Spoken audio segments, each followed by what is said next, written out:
Urob sovu. Není problém.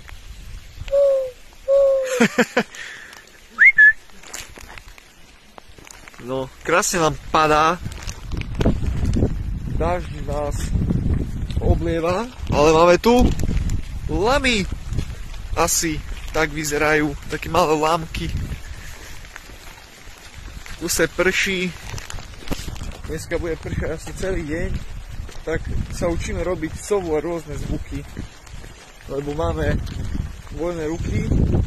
Ideme po ceste, nemáme paličky. Rozhodli sme sa, že dnešný deň ideme čisto len po dráhe, lebo by sa nám neoplatilo behať cez les, by sme boli jednak ešte viacej mokrí a druhá aj tak pozeráme iba do zeme, lebo fúka oproti a všetko ide do ksichtu.